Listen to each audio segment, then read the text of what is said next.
नमस्कार दोस्तों, हिंदी मंथन क्लासेज में आपका स्वागत है। आज अपन गुण संधि से संबंधित बात करेंगे। देखो, गुण संधि ये स्वर संधि का ही उपभेद है, क्योंकि दीर्घ संधि से संबंधित बात हो चुकी है। अब गुण संधि से संबंधित बात करेंगे। पहले नंबर पे आपको ध्यान रखना है कि जब भी आप गुण संधि देखते हो तो आपको ये पता होना चाहिए कि गुण संधि में मात्राएं कितनी आएगी, एक मात्राएं आएगी। ये तो आपको पहले नंबर पर पहचान में पता होना चाहिए। 2 नंबर में आपको पता होना चाहिए कि विच्छेद कहां से करें। जहां आपको एक मात्रा दिखती है वहीं से संधि का विच्छेद होगा। यानी इसका मतलब है कि आपको विच्छेद करने का तरीका भी पता चल गया है। फिर क्या है 3 नंबर पर कि विच्छेद करने के बाद विच्छेद को किया कैसे जाएगा। तो देखो, गुण संधि के अंदर 2 स्वर आएंगे, एक तो आएगा ए और एक आएगा ओ। ये भी आपको पता होना चाहिए। आपको अगर इतना सा पता है, थोड़ा सा तो आपको ये भी पता होना चाहिए कि ये ऐसे स्वर हैं दोनों ही। इसको संयुक्त स्वर कहते हैं, और संयुक्त का मतलब होता है भिन्न। भिन्न का मतलब होता है कि इसके अंदर 2 स्वर हैं। यानी कि ये जो आप जो ए देख रहे हो, ये ऐसा स्वर है कि जिसके अंदर ए भी है और जिसके अंदर ई भी है। ये जो आप ओ देख रहे हो, ये ऐसा स्वर है कि जिसके अंदर अ भी है और जिसके अंदर उ भी है। अब आपको इस तरीके से पता होगा तो उदाहरण के अनुसार हो जाएगा। देखो, इनको अपन उदाहरणों के अनुसार प्रयोग करते हैं। जैसे एक उदाहरण आया सुरेंद्र, उसी प्रकार एक और उदाहरण आया परोपकार। पहला काम तो आपको यह होना चाहिए कि संधि के पहचान आनी चाहिए। तो पहचान क्या है? देखो, जहां एक मात्रा है वहां पर संधि कौन सी? गुण संधि। देखते हैं क्या एक मात्रा है। जहां एक मात्रा है संधि कौन सी? गुण। जहां एक मात्रा है संधि कौन सी? गुण। इसका मतलब है कि पहले नंबर वाला तरीका हो चुका है।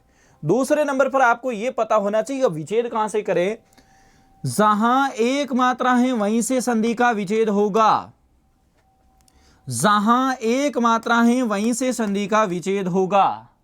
अब आपको यह पता होना चाहिए कि विच्छेद, ध्यान रखना है, अगर ए की मात्रा होगी तो नीचे नहीं आएगी और ओ की मात्रा होगी तो नीचे आएगी।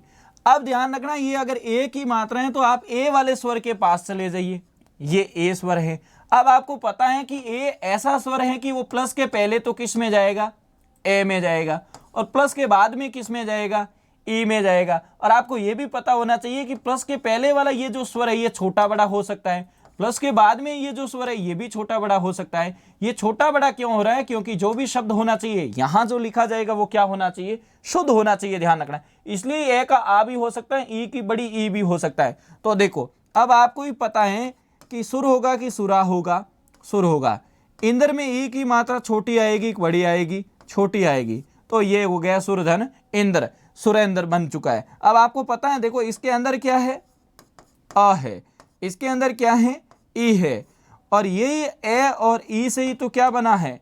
ए बना है। ये वापस बन गए हैं, ध्यान रखना है। उसी प्रकार देखो, ओ की मात्रा होगी तो नीचे आएगी। ये देखो, ओ की मात्रा नीचे आई है। अब आपको पता है कि अगर ओ का स्वर है तो आपको ओ के पास जाना। अब आपको पता चल गया कि ओ ऐसा स्वर है जो प्लस के पहले किस में जाता है? ए में जाता है, और प्लस के बाद में किस में जाता है?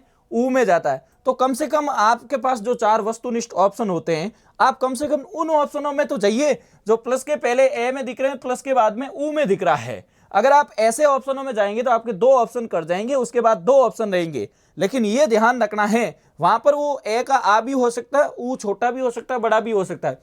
ये छोटा बड़ा तो ध्यान रखना पूरी संधि में होता है। और ये होता भी क्यों है? क्योंकि जो भी ध्यान रखना है, शब्द बनना चाहिए यहाँ पर, वो शुद्ध बनना चाहिए। तो अब आपको पता है कि पर बनेगा कि परा बनेगा? ये पर बनेगा, ध्यान रखना है। उपकार में ऊ की मात्रा छोटी होगी, बड़ी होगी? छोटी होगी, ध्यान रखना। तो ये बन गया परधन उपकार। अब देखो, इसमें क्या है?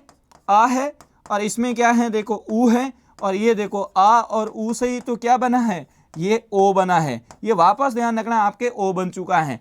तो ध्यान रखना है, गुण संधि से संबंधित मैं ये मानता हूं, अगर आपको ये 2 उदाहरण भी आते हैं तो गुण संधि आपको आती है। तो मिलेंगे नेक्स्ट वीडियो में। जय हिंद, जय भारत।